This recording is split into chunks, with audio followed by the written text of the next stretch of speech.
Hi, and welcome. You're listening to the X22 Report. My name is Dave, and this is episode 698, and today's date is June 22nd, 2015, and the title of this episode is U.S. Government Getting Ready for the Economic Collapse with War.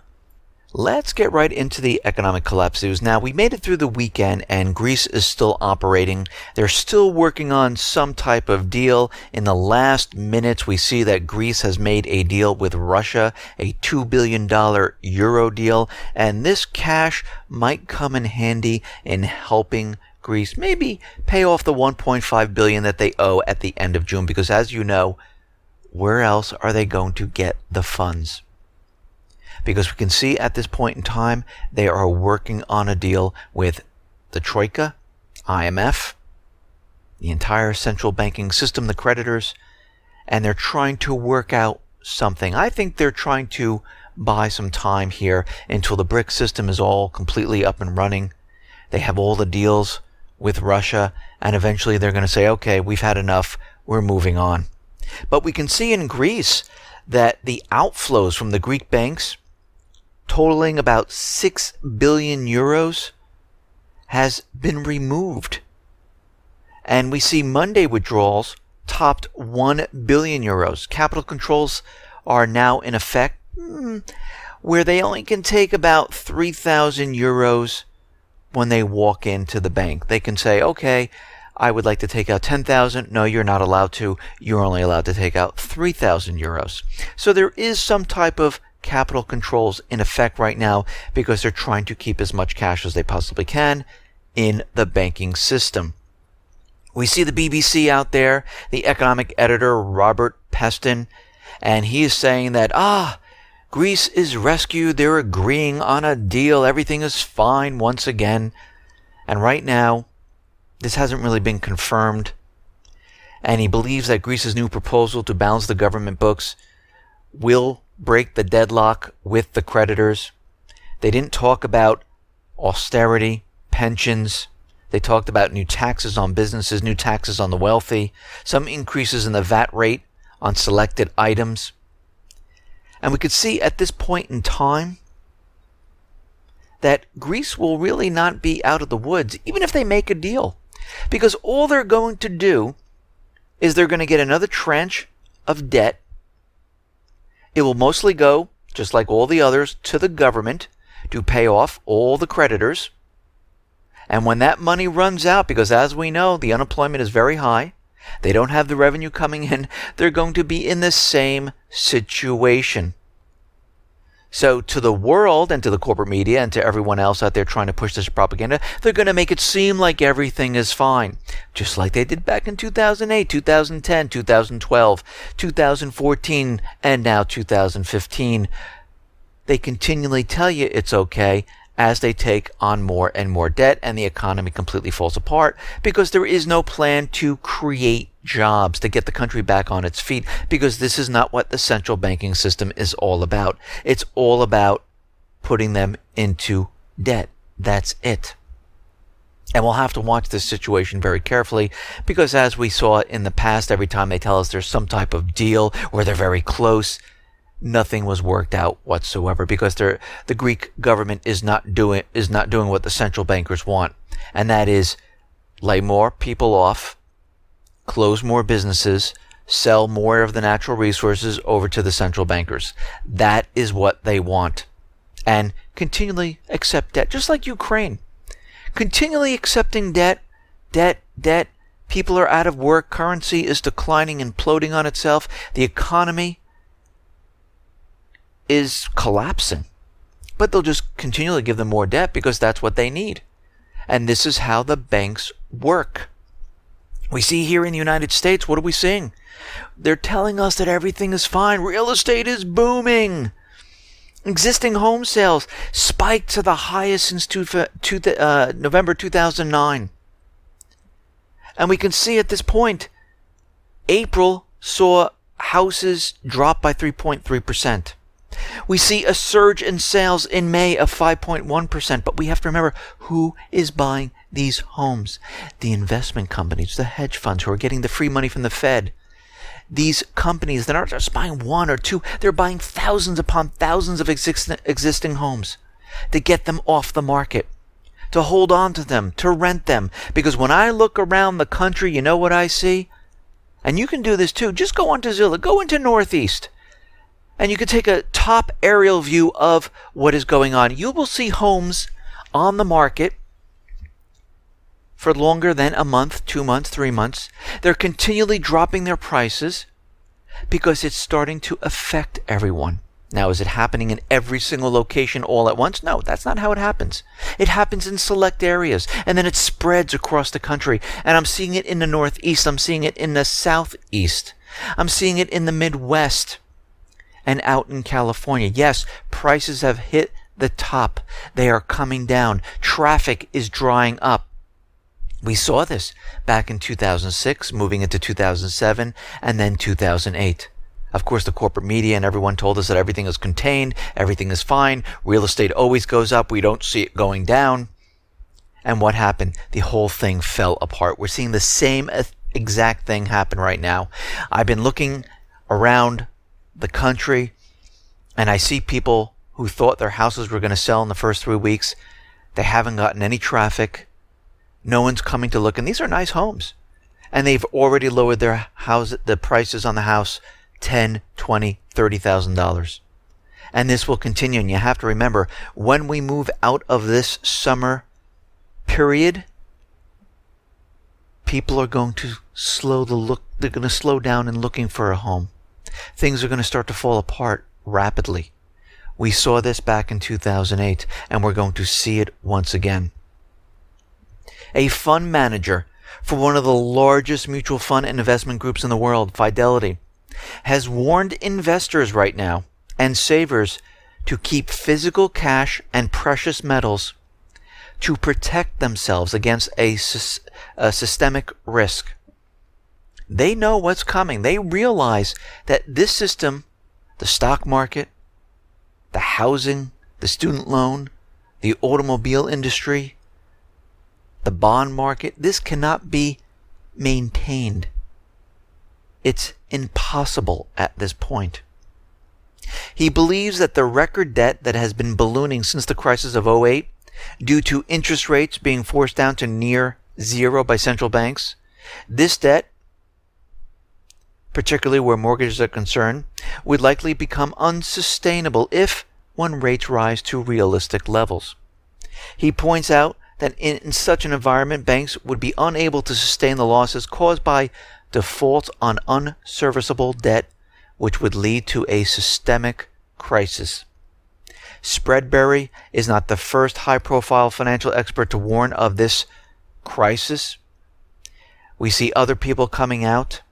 Stephen King, chief economist at the world's third largest bank, HSBC, has also said the same thing, that this market, everything that we're seeing right now, it looks like it's starting to fall apart and crumble.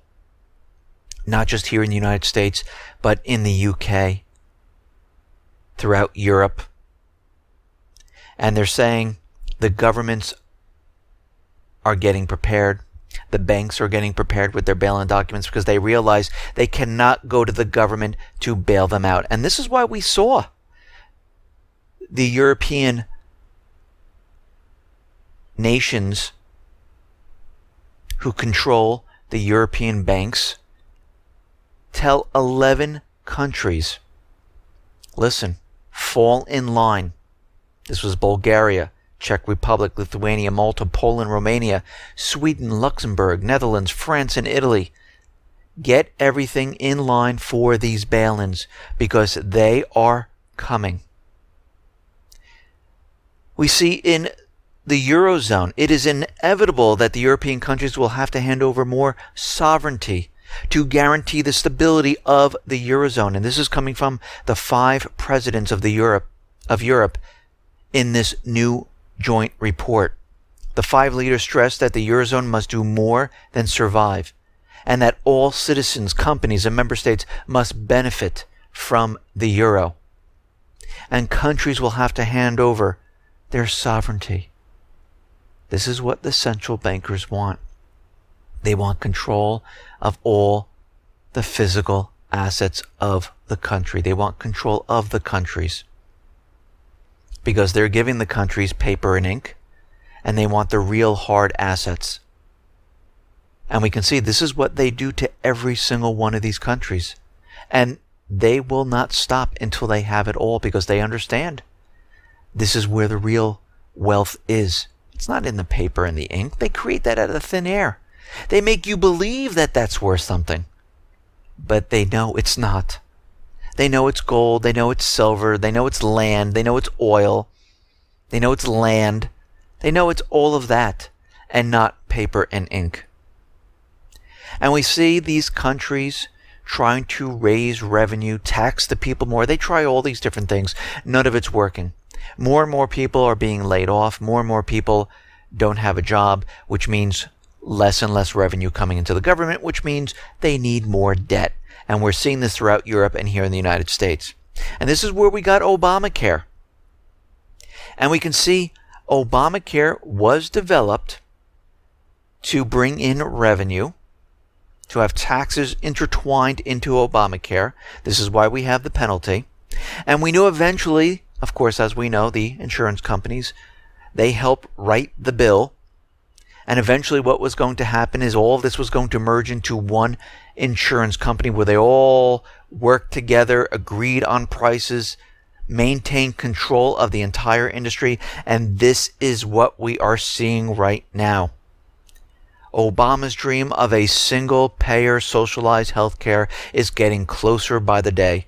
Obamacare is creating oligopolies with the predictable result of higher costs, lower quality, and less innovation. The 5 largest commercial health insurers in the U.S. have contracted merger fever, and if the logic of Obamacare prevails, this exercise will conclude with all 5 fusing into one monster insurance company. This is what we are seeing right now. This is not a benefit to the people. This is not to give you health insurance to help you out. This is to bleed you, to control you. And we see this is exactly what we're doing. And this was all designed on purpose by Jonathan Gruber and many others. And of course, Obama was out there saying that, no, he had nothing to do with that. And I know we talked about this before, but the House Oversight Committee has released emails to the Wall Street Journal showing that Gruber had a far closer working relationship with the White House than it wanted to admit. And we knew this. The emails show frequent consultations between Mr. Gruber and top Obama administration staffers and advisors in the White House and the Department of Health and Human Services on the Affordable Care Act. They show the informed HHS about interviews with reporters and discussions with lawmakers. And he consulted with HHS about how to publicly describe his role. The emails show Mr. Gruber was in touch with key advisors such as Peter Orszag, who was the director of the Office of Management and Budget, an arm of the White House that oversaw federal programs. He also was in contact with Jason Furman, an economic advisor to the president, and Ezekiel Emanuel, who was then a special advisor for the health policy at OMB. One email indicates that Mr. Gruber was invited to meet Mr. Obama in July of 2009 because he wanted to talk to the head honcho about the cost control of Obamacare. And we know that this was all put together to benefit everyone else except the people of the United States. And Gruber was out there even saying this. And they know that this is completely unconstitutional. We know the NSA blackmailed the judges. We know that all of this was a complete setup. Just like the TPP, the TTIP, all the trade agreements that Obama is trying to push. If you notice, every time he tries to push something that's not in the benefit of the people, it's a secret. You can read it later. You don't need to read it now. Don't discuss it. And we're seeing the same thing occur. Because if it was truly in the best interest of the people, it would be open to everyone. It would be completely transparent. They wouldn't care because it benefits everybody. But this is not what's happening right now. This benefits nobody except the corporations, the central banks, and the people who wrote the bills. Now, we all understand that the NSA has their tentacles in many of the European countries, and we see in April an espionage scandal erupted in Germany when local media revealed that the intelligence agency BND had provided technical assistance to NSA in spying on targets inside the country and throughout the European Union, including, some top political figures and corporations. Following the scandal, the German Bundestag required the government to reveal a list of spying targets so that the Parliament's committee could proceed with an inquiry. On Wednesday, the German government proposed that only a special investigator would inspect the list and report it to the Parliament. Now, the United States does not want this list out there. It opposes even partial disclosure of the targets. And if they are disclosed, Washington would breach the agreement on cooperation between the security services with Germany. And we see they don't want certain names out there. We also see the NSA and GCHQ. They targeted Kaspersky. They wanted to reverse engineer the antivirus software in order to exploit such software and to prevent detection of their activities. So they didn't want the Russian Kaspersky antivirus software to detect what they were doing. So they were trying to reverse engineering. And this is coming from Edward Snowden's documentation more than 2 years ago. The Intercept reported Monday that the U.S. National Security Agency, NSA, and the British government, GCHQ, teamed up to subvert antivirus and security software made by this company. And we could see at this point in time they were trying to get into and spy on whoever they possibly can. And again, a lot of everyday people use this software to protect themselves against viruses. And we see they were trying to maneuver their way into it so they wouldn't be detected. And we all have to understand that the NSA, GCHQ, and many of the other countries are continually spying on the people because they're very nervous of what's going on. They use it for many different agendas. They just don't use it to blackmail government officials.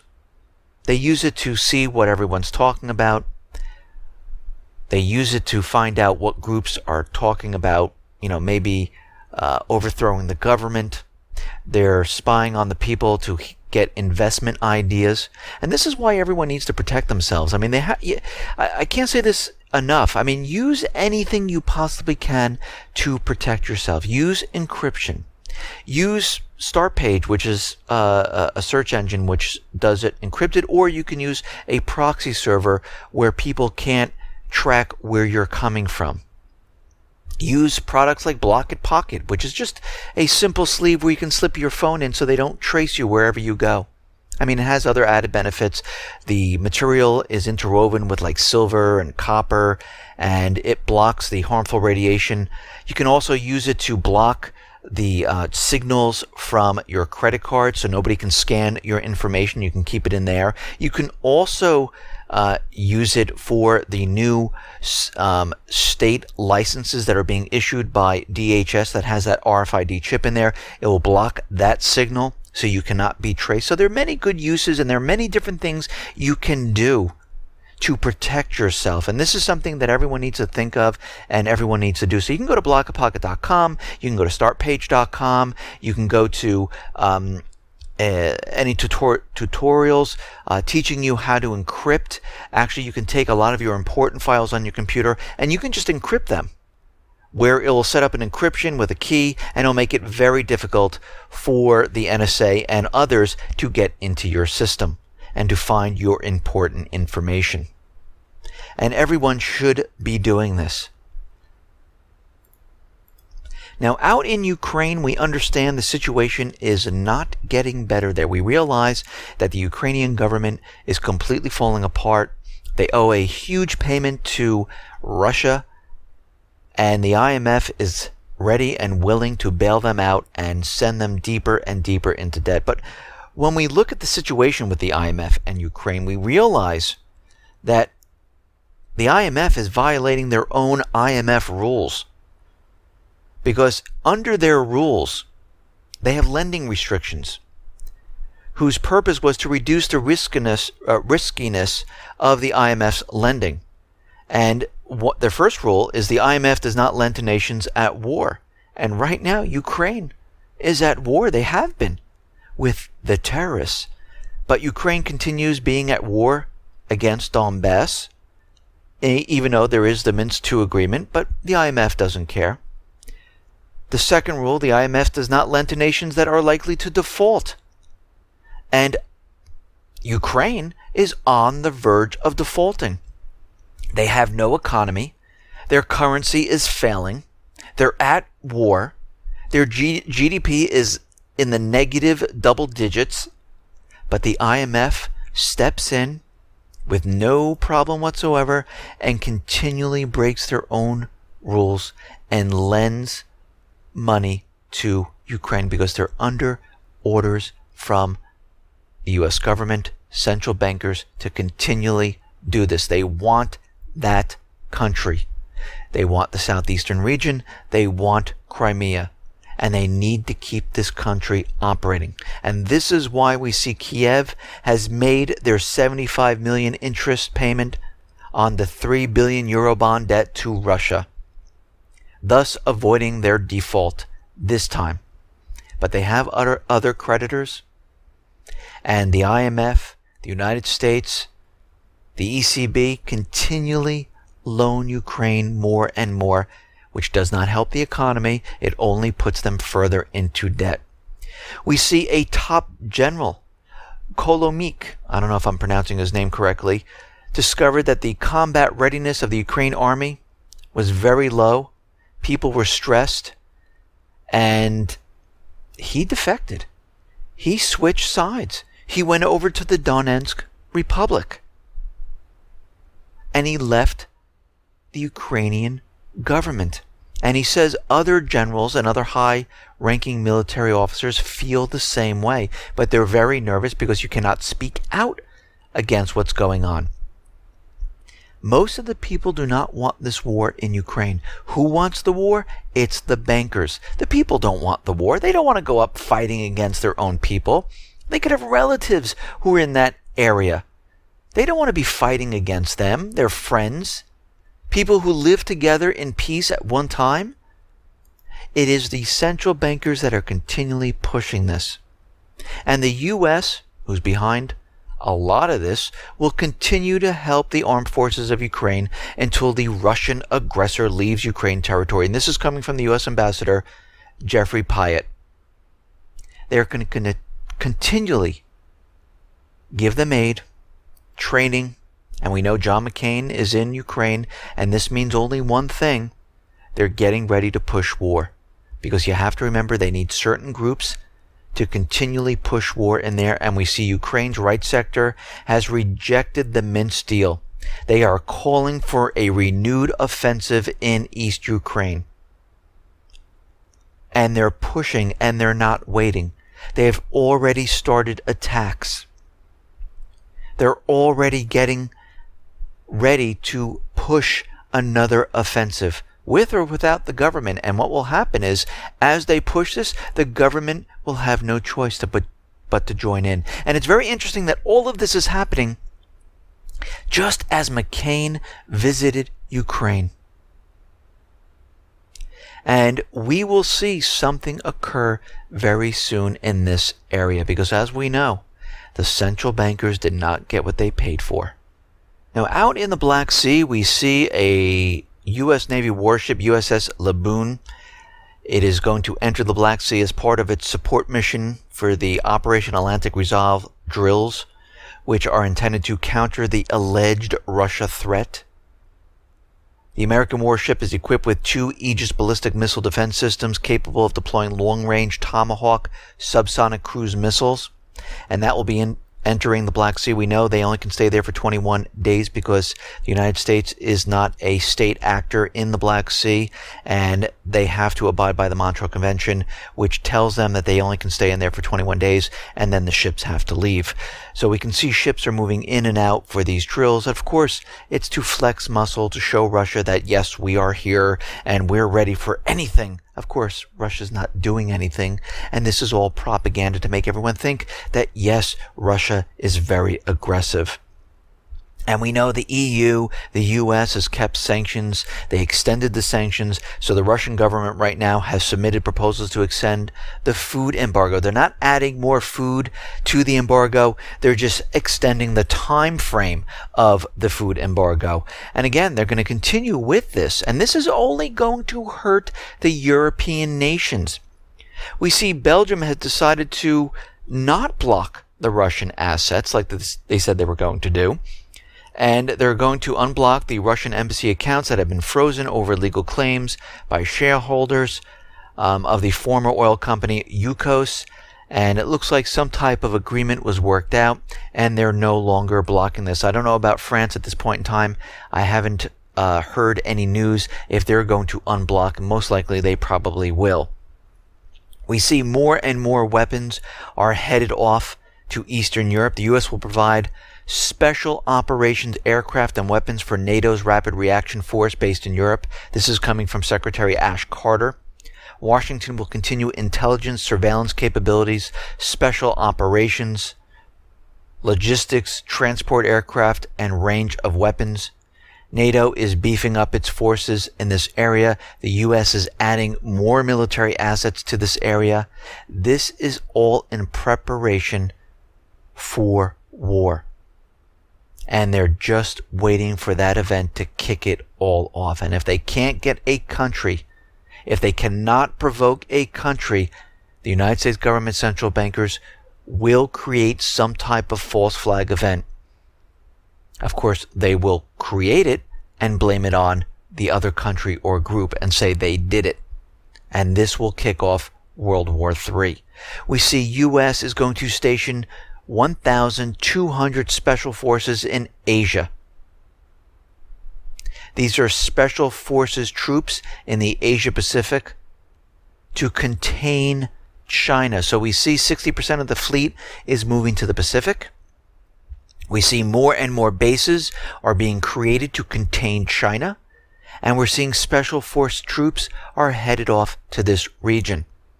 We see the U.S. has approved a $69 million sale of radar-destroying missiles to Australia. The sale includes 14 of the AGM-88B and 16 of the AGM-88E versions of the anti-air defense missiles. And of course, as we know, all of this is being done and prepared to contain China and to eventually join the coalition to go into Syria when the time comes. Now, we also see in the Middle East, as we know, the Islamic State, which is the proxy army of the United States government central bankers, Israel, UK, and other countries, they somehow filter into Syria. And we're starting to get information from Kurdish forces. They discovered tunnels leading from Turkey into Syria, where the Islamic State maneuvers and gets into Syria. And we see at this point in time that the forces now are surrounding Assad.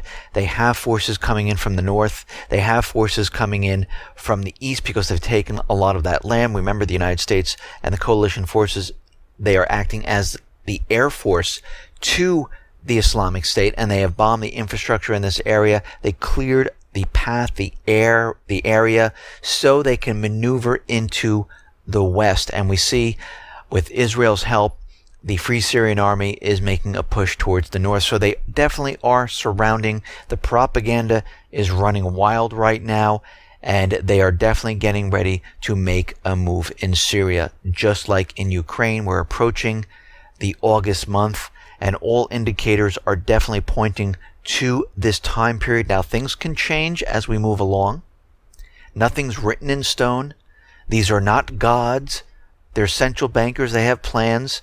A lot of their plans do not work out, and they have to revise them, but the goal is always the same. But at this point, it looks like we are headed for that event, and we're going to have to watch this very carefully as things unfold. We also understand that there are other agendas at work, especially here in the United States. Of course, they're trying to limit the rights, actually trying to get rid of the rights of the people, remove the Constitution.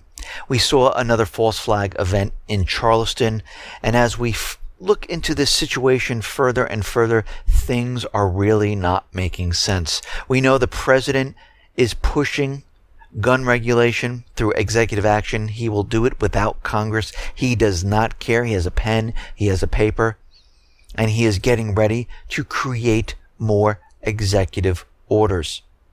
We also understand that Dylan Storm, he joined the Bible study session for an hour at the AME church on the evening of June 17th, prior to opening fire on the unsuspected group.